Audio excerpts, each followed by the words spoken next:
네, 안녕하세요. 오토입니다.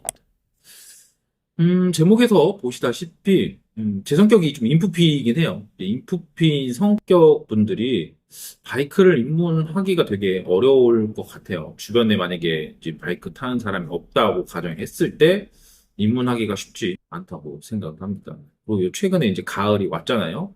가을이 아직 온 건 아니죠. 네. 어쨌든 여름이 가고 이제 가을이 올 텐데 곧 시즌입니다. 진짜 시즌.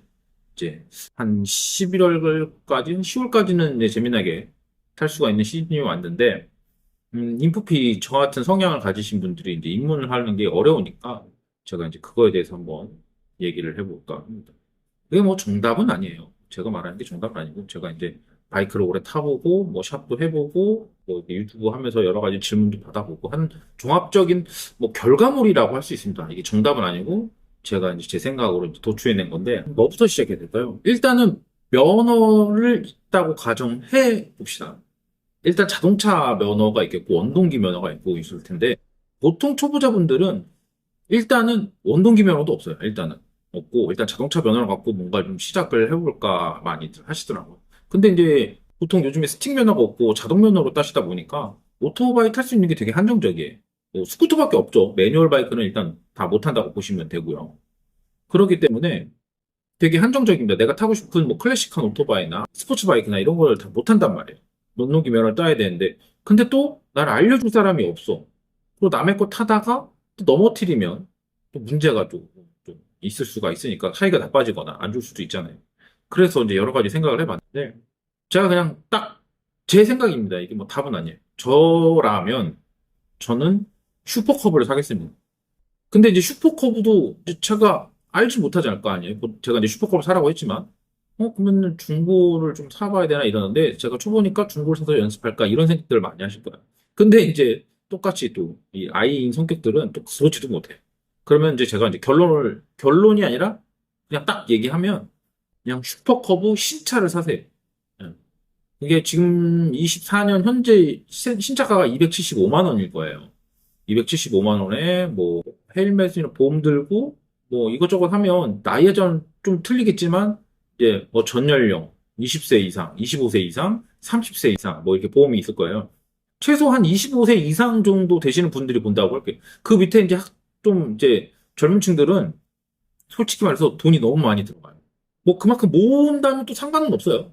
모아서 타신다고 하면 뭐 그렇게 모아서 타시면 되니까. 이제 왜 슈퍼컵을 사라고 하는지 좀 더 얘기를 해볼게요.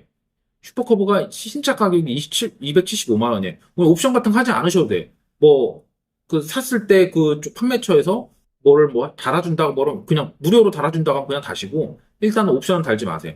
그건 추후에 아시게 될 겁니다. 지금 뭐 샵에서 뭐 이거 달아야 된다, 저거 달아야 된다 이런 거 하지 마시고 그냥 무료로 뭘 해준다고 하면 그거를 좀 다세요. 뭐 텐덤 시트나 핸드폰 거치대 정도? 뭐, 요 정도만 하시고, 나머지는 뭐, 그렇게 안 달아도 돼요. 그리고 보험료하고, 뭐, 헬멧 같이 장갑, 뭐, 이런 거 사면, 여유롭게 300만 원 이상은 좀 들어갈 것 같아요. 돈이, 그게 뭐, 적다면 그게 적은 돈은 아니에요. 지금 이게 300 몇만 원이라는 게, 이게 뭐, 적은 돈은 아닌데, 어찌됐건, 뭐 시작하시려면, 그러니까 돈에 맞춰서 바이크를 사시는 게 아니라, 돈을 모아서 바이크를 사시는 게, 그러니까, 바이크에 맞춰서 돈을 모으세요. 네, 제가 이제 여기 이렇게 많이 오시는 손님들 보면 좀 저렴해서 샀다고 이렇게 갖고 오시는 분들이고 뭐 점검해달라고 하시는 분들이 있는데 솔직히 말씀드릴게요. 수리비가 더 나와서 그냥 타시다 팔라고 해요. 연습하시다가 그냥 파시다 뭐 사던 가격에 파시든지 그냥 누구 주세요라고 이렇게 말씀하시고 그 이유즉슨 중고를 사면 또 어떤 문제가 생겼거나 뭐 내 주변 이제 아까 전제는 내 주변에 아무도 없고 나 혼자 바이크를 입문하려고 하신 분들을 위한 영상인 거잖아요. 이제 그걸 전제로 했을 때 많은 문제가 있어요. 오토바이가 망가지면 이거 어떻게 해야 되지? 어디 샵에 가야지? 또 이 샵에 가면 뭐 솔직히 말해서 눈탱이 치는 건 아닌지 뭐 이런 걱정들이 너무 많단 말이에요. 저희 이제 인프피 아이들은 그렇기 때문에 차라리 문제가 없는 그냥 신차를 사서 문제가 생기면 혼다 매장 가서 수리를 받으시면 되고 보통 문제가 없어요. 그래서 신차를 말씀을 드리는 겁니다. 근데 저 오토면허인데 이걸 사도 되나요? 라고 하는데 사도 됩니다. 등록도 돼요. 보험도 돼요. 다만 도로에 끌고 나가면 불법이 되겠죠. 근데 왜 슈퍼컵을 사라고 하냐? 원동기를 따시면 되잖아요. 근데 원동기는 슈퍼커브 같은 그런 오토바이도 온단 말이에요. 뭐 동네에서나 뭐 조그만 골목에서 그걸 연습을 해요. 시험은 거의 뭐 자주 매주 있으니까 받은 다음에 연습하고 시험에 합격하면 원동기 면허를 딸 수 있단 말이에요. 그러면 그때부터 이제 바이크 라이프가 시작이 된다고 보시면 됩니다. 저는 제 개인적으로 이게 맞다고 생각을 해요. 정답은 아니지만. 이제 혼자 주변에 누가 없을 때의 경우를 자꾸 말씀드리는 거예요. 누가 지인이 있으면 그 지인분들은 오토바이 타도 되고 뭐 배우면 되고 한데 그런 분들이 없는 사람들을 말씀드리는 겁니다. 생각보다 그런 분들이 되게 많더라고요. 주변에 오토바이 타는 사람이 없고 타려고 하면 반대를 하고 뭐 이런데 난 타고 싶고 이런데 뭐 샵에 가려니 눈탱이 치는 것 같고 또 뭐 하여튼 뭐 그런 많이 있어요. 그럴 바에는 샵도 가기 힘들면 요즘에 네이버 검색하면 뭐 무이자르도 되고 용달로 와요 오토바이. 그렇기 때문에 그런 건 뭐 나머지 이제 그런 자잘한 거는 유튜브로 보고 뭐 작동법이다 이런 거 그냥 유튜브 보면 되잖아요. 그 동네에서 혼자 집 앞에서 아파트 단지를 그 앞에서 그냥 연습하면 된단 말이에요.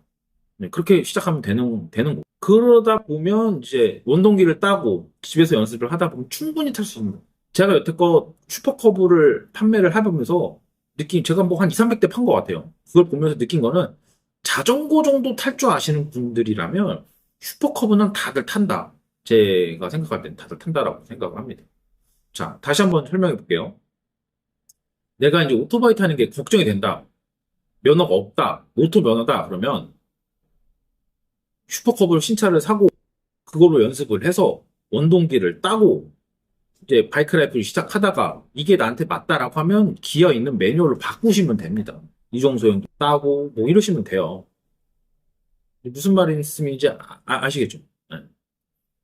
그런 문의가 되게 많이 와요, 저한테. 저 바이크 시작을 하고 싶은데 뭐부터 시작해야 되나요? 뭐 이렇게 많이들 하시는데 저는 다 그냥 뭐, 뭐 그런 브랜드들을 제가 이제 뭐라 하는 건 아닙니다. 뭐 여러 가지 이제 클래식 바이크들 막 여러 가지가 있단 말이에요. 근데 결과적으로는 아시게 될 겁니다. 이게 다 그 의미가 없고 왜 슈퍼컵을 사라고 한 건지 왜 그런 오토바이 사지 말라고 했던 건지라는 거는 추후에 알아요.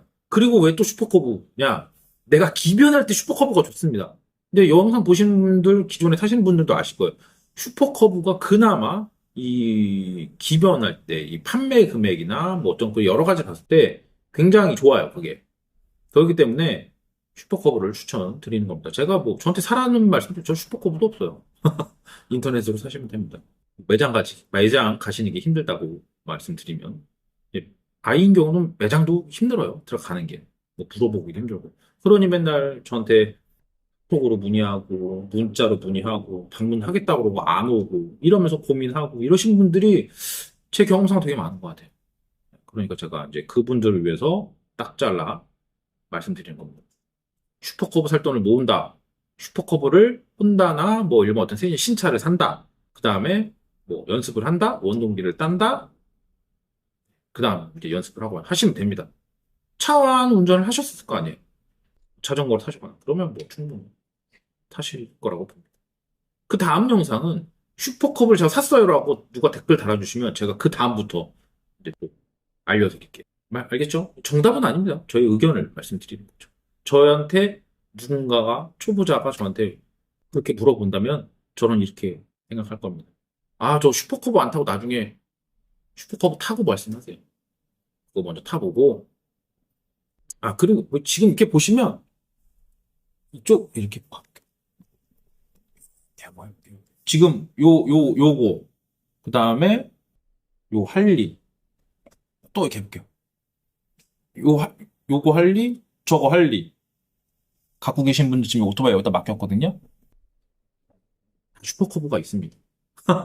네, 슈퍼커브가 세컨으로 다 있으신 분들이에요. 이게 타다 보시면 아실 거예요. 고백이랑 갖고 계신 분들도 이해할 겁니다. 아, 나 저백이 한 대 갖고 싶다 이런 생각들 많이 하실 거예요. 제가 슈퍼커브를 좋아하기도 하지만 진짜 갖고 있을 만한 바이크 라이프를 시작한다면 그리고 바이크를 사셨다면 꼭 댓글로 말씀해 주시면 제가 다음 영상으로 슈퍼컵을 산 다음에 네, 그거를 이제 알려드리겠습니다. 옵션 같은 건 달지 마세요. 네, 절대로. 추후에 다세요. 추후에 내가 이제 바이크를 시작했을 때 그냥 핸드폰 거치대 정도만 있으면 돼요. 내 핸드폰 거치대도 아이폰이면 달지 마세요. 다른 거치대 달아야 됩니다. 이게 제가 주저주저 떠들었는데 맞는지 모르겠습니다. 아무튼 궁금한 사항 있으면 또 댓글로 달아주시고, 이제 제가 영상 앞으로 완전 이제 초급자 발인이부터 이제 샵 결정하는 거, 뭐, 이런 것들 관리하는 법들을 제가 차근차근 한번 알려드릴게요.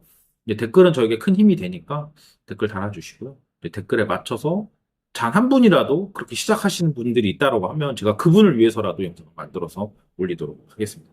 그럼 다음 영상까지 안녕.